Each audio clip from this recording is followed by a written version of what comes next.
With a win down in Rock Island, the North Central football team continues its perfect season, charging into its homecoming matchup with Carroll 7-0. We'll recap the Cardinal win against Augustana and take a look at the weekend ahead. All that and more is next on the Red Zone.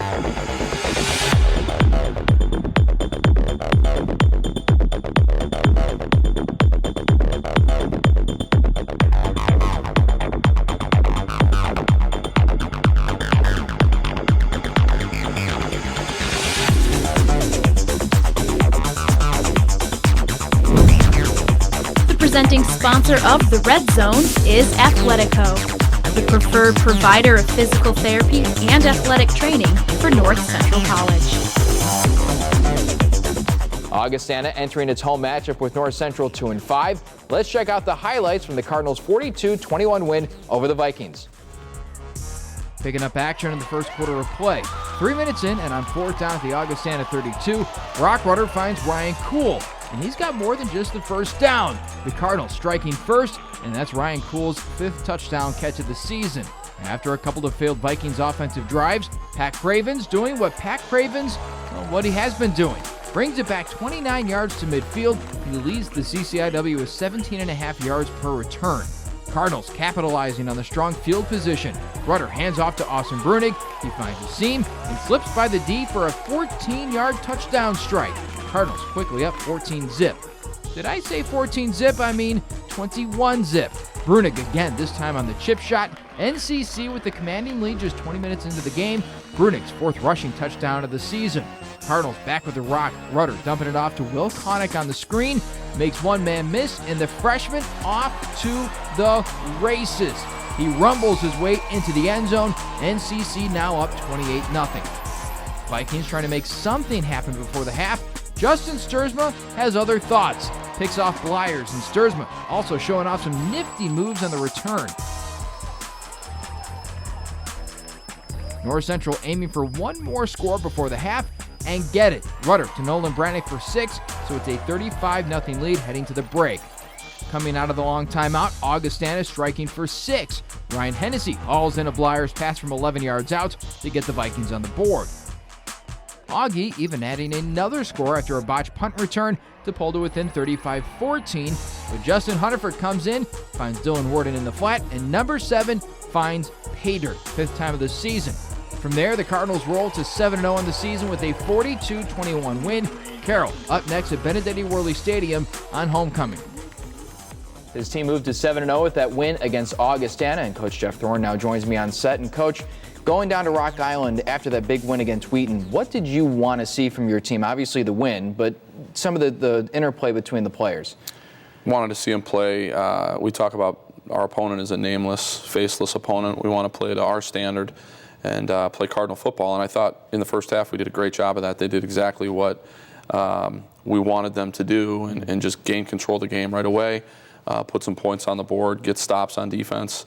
And, Pat Cravens on punt return had another Pat Cravens day. So I thought we did some great things in the first half. Was very pleased at halftime. Let's start at the running back position, because this has been kind of an interesting component of the offense the whole year.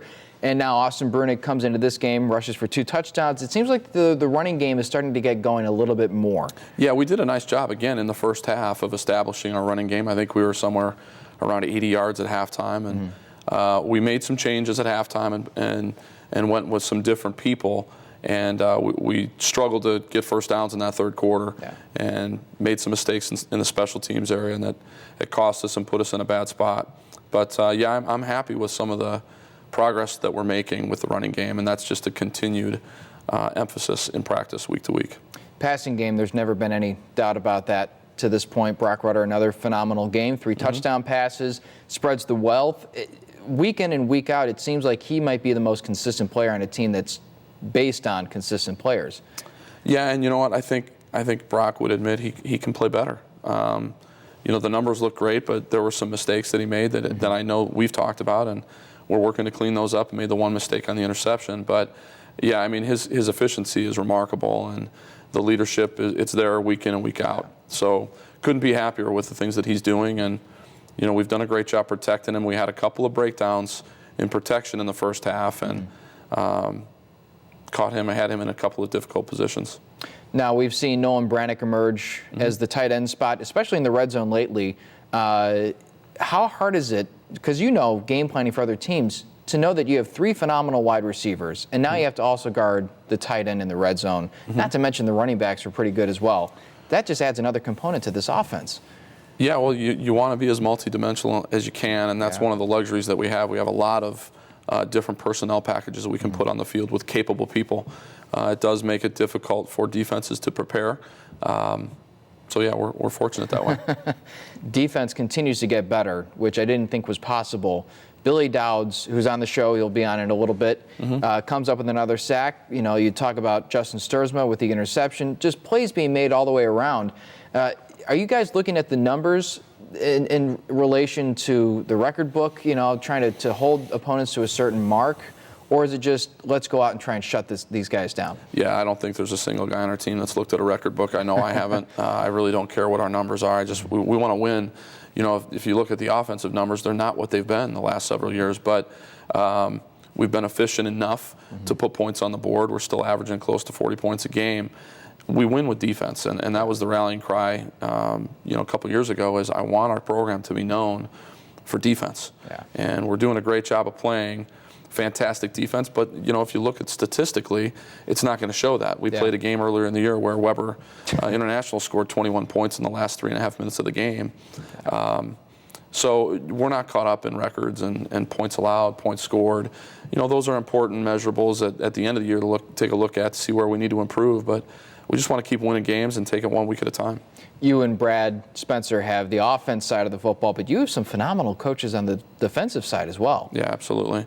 It's a great staff. You know, Coach Murray's doing an amazing job and putting game plans together, but he's not alone. He's got Coach Janasek with the defensive line and a couple of graduate assistants, Rich Zerngable, Mike Monterubio, and a volunteer assistant, or part-time assistant rather, in Warner Emmerich, who came to us from St. Xavier. He's coaching our linebackers, and it's really a unique mix of individuals that's able to put those game plans together on a week-to-week basis. They're doing a great job, as you can see, every Saturday. It's been a lot of fun to watch them fly around. Now, I want to break down Augustana a little bit more, but we'll take a break. And when we come back, we'll have Check the Tape on the Red Zone. This new mom is struggling to get the skates just right. Now she's holding on for dear life. You don't have to be perfect to be a perfect parent. Thousands of siblings in foster care will take you just as you are. It's time to get Coach Jeff Thorne's take on the game film. It's time for Check the Tape.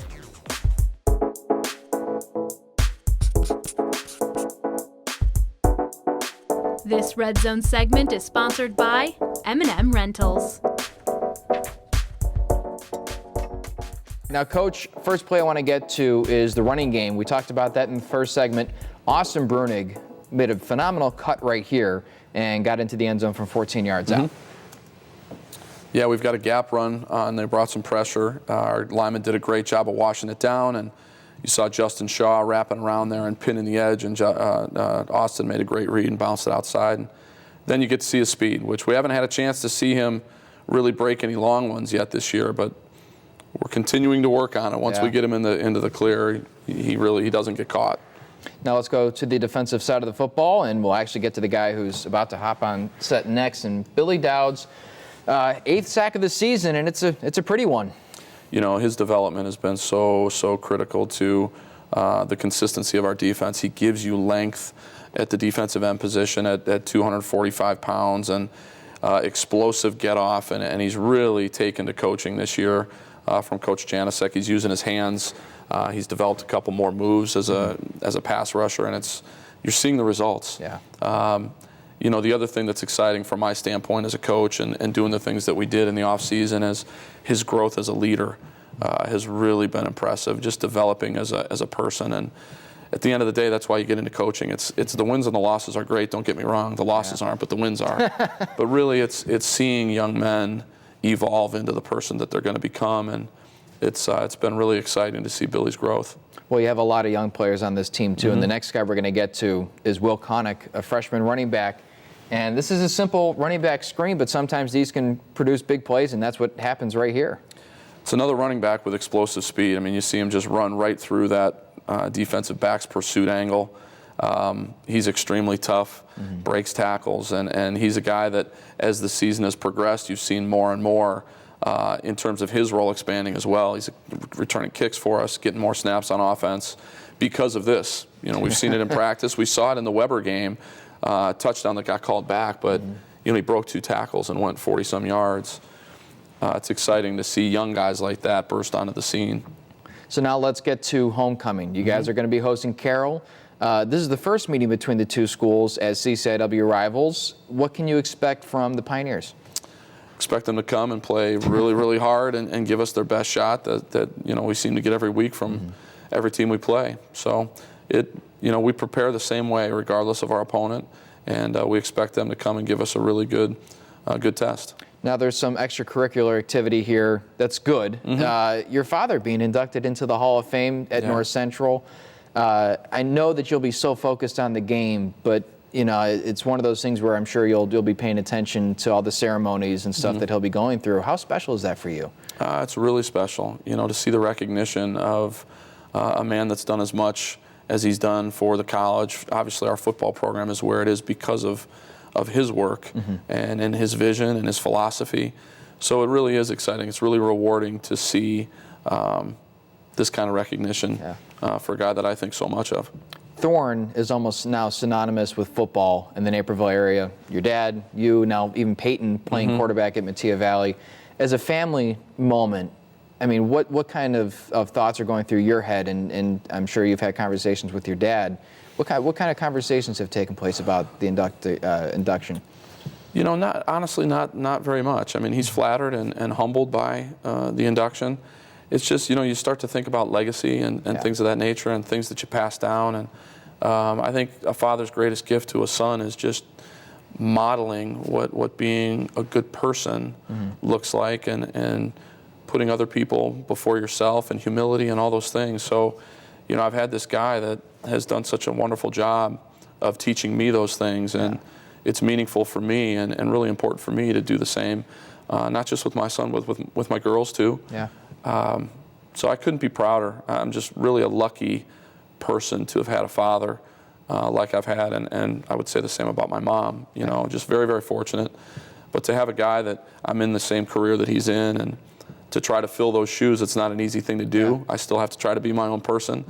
But what a great consultant I have, you know, at any moment to give a call to.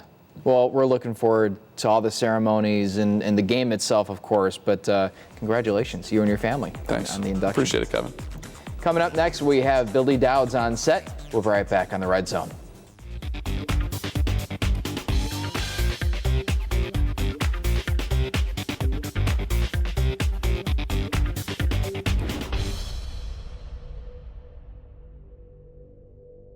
We have Billy Douds on to talk about the Cardinals' win over Augustana. And Billy, the first thing I want to get to is your performance in that game. It's been consistent week in and week out. You being able to get to the quarterback, the defensive line being able to get there. Do you pay attention to numbers at all? The fact that you're at 8 sacks and the defense is applying all this sort of pressure? You know, not really. A few teammates have pondered about it and brought it up a bit. But the stats that we really look at, I know Coach kind of talked about, it doesn't mean as much, but the points per game as a team and the yards, the rushing yards is a big one that, as a front seven, we take a lot of pride in, letting up the fewest rush yards and the pass yards as well. So. Yeah. I talked to Amante a couple times this year, and he says that you guys have a competition who could get to the quarterback the quickest. I know you have 8 sacks, which is the most on the team, but there are some guys who get to the quarterback as well with frequency. Is that fun? Do you guys actually keep track and stuff like that? Oh yeah, it's a lot of fun. Every series we go out there, I'm always talking to Josh Leonhardt and Imante and talking about, you know, I'll meet you at the quarterback or I'll race you to the quarterback. So it's a lot of fun going out there with them. You look at that line, and it's such an interesting mix of these young guys, Josh, Andrew, Lane. You got the older guys like yourself, and even Tyrone is a sophomore, but he's an older guy, and Amante. Is it fun, that kind of dynamic between the young guys and the old guys, being able to lead them and also have them push you? Oh, yeah. You know, like you said, Josh is a freshman, Lane, Brinkman, and Cray. You know, we don't really think as Tyrone as a sophomore because what he does on the field, but yeah, it's a lot of fun. We get to help them out, but the same thing with them, they're helping us out. So it's just as a collective group, it's we got some characters on the defensive line. So yeah, that's a lot of fun. I was just going to ask you that because there are some fun personalities along that line. When you're off the field, how fun is it to hang out with those guys? Well, we got this little group chat going, so that's always funny. And Coach Janicek and Coach Greer are in there. But you know, with Josh, he's such a goofy guy and makes everyone laugh and lightens the mood for everybody. So yeah. You know, I haven't talked to Josh yet. I've talked to Tyrone, and he seems like one of the funniest guys I've ever talked to. Maybe I got to talk to Josh in the coming weeks. I want to get to homecoming. So you guys are hosting Carroll. It's your first chance to see what they have to bring to the table. It's also homecoming. So as you approach this game, what does it mean for you to be facing a team like this on homecoming? Well, we know what we got to do. Go out there and do what we've been doing, just improving every week. But they've got a solid team. I know the numbers don't really show it with their record, but they've got a solid offensive line. They got a big tackle. That'll be a challenge for me and Josh and the rest of our defensive ends. The middle of their line is just as solid as, you know, their guards and their center. They're very good too, so it'll be a good challenge for us. 2 years ago, you were actually coached by Jeff Thorne, and now he's being inducted into the Hall of Fame. As a former player, how special is it to see a former coach get inducted? Oh, it's awesome. You know, we've talked about it quite a bit this year or this week. Yeah. Congratulating him on all his accomplishments. And really, like Coach said, it was his philosophy and everything and all the work that he's done that's made this program where it is and brought the players in that we have now. It's pretty cool to see that. Now let's go to the quick hits. So this week, having it being Halloween this weekend, we're going to do some Halloween-themed questions. You ready? Yep. All right, here we go. First question is, this is a fun one, and I'm not going to ask you for photographic evidence here, but your most memorable Halloween costume growing up? I'd have to say the most memorable one was dressed up as a dirt bike rider. Nice. And I thought I actually was one and got on my bike and did a jump and ended up crashing and going down pretty hard. So that'd have to be the most memorable one. It wasn't an actual dirt bike that you got on, just a normal bicycle, Just a normal bicycle, Okay, good. yeah. That was, the second question, and this is an easy one. Favorite candy as a trick-or-treater? You know, I love sweets and all. I love Skittles, but I think Take 5 is probably my new favorite. Okay. The caramel, the pretzels, and the chocolate. I guess the opposite question there was your least favorite one. And I can think of like black licorice. And, Black licorice, yeah. You know, my least favorite would probably be stale Skittles when they break in your teeth. Those are awful. Yeah, you bite down. You don't know if you just broke a tooth or the actual Skittle. Last question for you. It's your most watched or your favorite scary movie of all time. I think my favorite would be Paranormal Activity. All right. The reason is it gives me ideas on how to scare some of the teammates around the locker room, especially with Halloween coming up. So you guys do a lot of pranks? Not so much. You know, here and there I like to lighten up the mood. And just the other week I came around the corner on Imante, and I thought he was gonna drop me and pin me like the wrestler that he is. Yeah, you got to be careful with Imante. He knows the moves. So. Well, Billy, thanks for hopping on. Good luck on homecoming against Carroll, and we look forward to seeing what you can do the rest of the season. 8 sacks. We'll see how far that can climb. Thank you very much. Good luck, and thanks for hopping on. Thank you. We're going to take a break. The Cardinal Corner is on deck. We'll be right back on the Red Zone.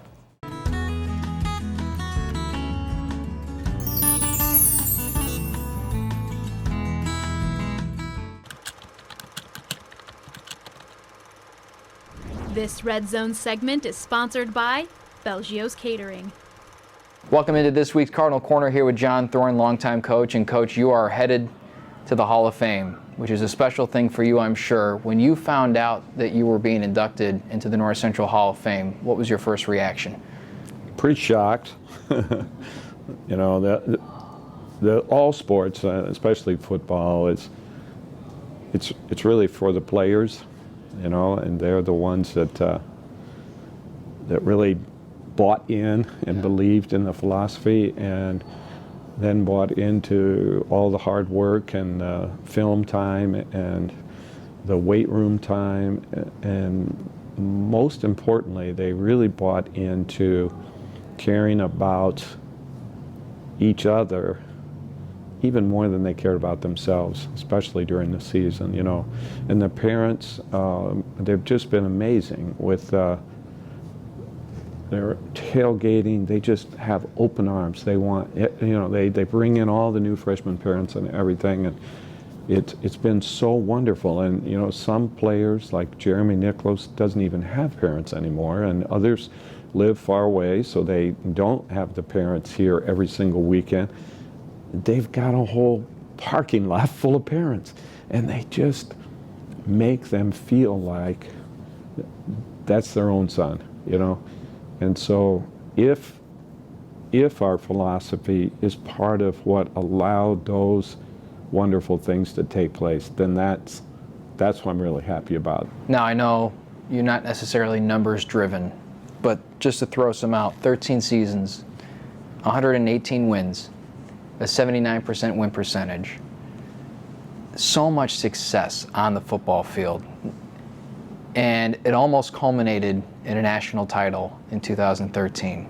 And I want to go to that game against Mount Union because that was, to this point, the pinnacle of North Central football. And it was one of the most insanely entertaining football games that I've ever seen. To you, now that you're 3 years removed from it, what do you remember most about that day up in Alliance, Ohio?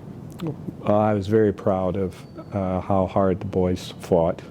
The young men, they're not boys anymore. The high school guys are the boys. These are the men. I felt so sorry for the bad luck that happened that day with Ryan Kent breaking his ankle. He was off to an unbelievable start that ball game, and who knows how many yards he would have had. And then our big left tackle, Jace Werkheiser, got the knee injury. He couldn't come back out in the second half. You know, Mike Monterubio's shoulder was gone, and he couldn't come back out. And so to still fight like they did and have it be a one-point game, 5 inches of snow, and everybody's soaking wet, and you know, Peter Sorensen making some unbelievable catches, and Spencer the great throws, and Nick Slezak 20 tackles in one game. I mean, it was just thrilling, and you know, I'll never forget it. How hard was it for you when you decided to step down? Because football, I'm sure, runs through your blood right now. I mean, it still does, but when you decided to step down, how much deliberation did it take to make that decision? Well, Kathy and I needed to fight cancer together more, and we needed to spend more time together, and she's been so great at letting me be, you know, a football coach for probably too many years. I had no memory anymore. You know, I'd tell the kids something, and then I'd turn around and ask one of the coaches, hey, what did I tell them we were going to do? You know, what play did I tell them we were going to run? And so it's time to be able to sit with her at the grandkids things, and it's time to be able to spend time in Florida and do things with each other. But hopefully I'm going to learn how to do something around the house to help her for once, but that hasn't seemed to happen yet.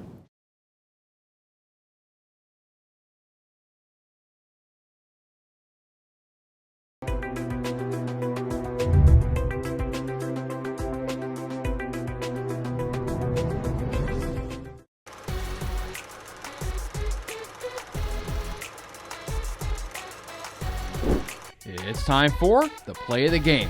Augie quarterback Luke Blyers looking to go over the middle to Nick Karras. He finds Justin Sturzma instead. Big ol' number 13 steps in the way, picks it off, and returns it 19 yards, setting the offense up for its 5th touchdown of the game. Justin Sturzma, you have the Red Zone's play of the game. It's time for our weekly sit-down with North Central Sports Information Director Clark Tuscher. And Clark, the first thing I want to get to is the fact that this is a big week for Cardinal soccer. Now, we're taping Wednesday before the 2 matchups tonight. The show will air Thursday night. But this is a big week for them because they win and they're into the conference tournament. Yeah, that's the position that you'd like to be in, to be able to kind of control your own destiny a little bit. There are some other factors at play, but the heart of the matter is they win this week and they get to keep playing. So, it's been a while since both teams have been in position to do that in the same season. So we're certainly happy to see that kind of progress being made on the soccer field. 2 other teams that are rolling to the end of the season are the cross-country teams, men's and women's. And I know the men in particular are looking really good. What's the coaching staff looking for in this conference meet, aside from just the win? Well, it's really the last time that the whole team is together, really. So they're looking for, not just the guys who are running in the varsity race, but also the guys in the open race. They want everybody to have a performance that they can benchmark against what they were doing early in the season. And for the 10 guys that are going to run in the championship race, they clearly want them to get through healthy, but also they're going to try and sort out, who are going to be the 7 guys that are going to move on to run in the regional race. So you want to make sure that you give those guys a chance to earn those spots, and some of them seem like they're pretty locked in, but you never really know. So it's the last chance for those guys to really make their case to be on the line for the regional and national championships.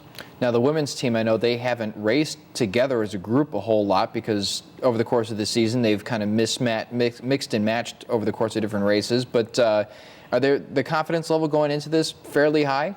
Yeah, and I think part of that comes just from being healthy. They've had the last 2 or 3 weeks they've actually had the whole group together practicing and competing in their most recent meet on the 15th. So I think they're feeling pretty good about that. They've got a legitimate chance to win a 3rd straight conference title, and I know the seniors on that team are definitely keen to try and get that done. Now, from teams to individuals, let's get to Kelsey Forkin, who's a women's tennis player and just came up with a big record. Kelsey broke our all-time record for singles victories, and that's a record we keep at 2 different records for that in terms of victories at the number 1 singles position and then the victories overall. She broke the one for overall wins, which is, she's been a big part of the program since she got on campus as a freshman. So certainly a great accomplishment and a well-deserved honor for her. Congratulations to Kelsey. Last thing to get to is homecoming. A lot of preparation for your department and for the rest of the school in the lead up to homecoming. What kind of festivities? I know the Hall of Fame induction, but what else is going on this weekend? It's really a great weekend for the college. We see larger and larger groups of alumni coming back every year. I know the student activities board has got the competitions between the student groups that are going on all week that we'll have. The results will be announced on Saturday, and the homecoming court, and there's all the different alumni groups that meet surrounding the stadium going in, and there's just a lot of humanity out in the plaza and in the parking lots on homecoming Saturday. So certainly a great atmosphere, and what we hope will be carry over into a large crowd at the football game. Speaking of football, that's the last thing I want to talk to you about. 7-0. Haven't had this feeling around a football team since probably 2013. Is that a fair assessment? You could say that. Yeah, I think that would be pretty accurate. There's a lot of excitement about going into postseason and things like that. But these guys are really focused on 1 week at a time, and I think that's an appropriate focus to have. I think they're just trying to make sure that they stay in their routine, stay in their process, and make sure that they continue to get better. Well, Clark, thanks for stopping by, and enjoy homecoming. Thank you. That's all the time we have for this edition of The Red Zone. The Cardinals are back at Benedetti-Wehrli Stadium on Saturday for their homecoming matchup with Carroll. We'll have the pregame starting at 1:45 with the kickoff coming at 2 here on NCTV 17. I'm Kevin Jackman. We'll see you next time on a brand new edition of The Red Zone.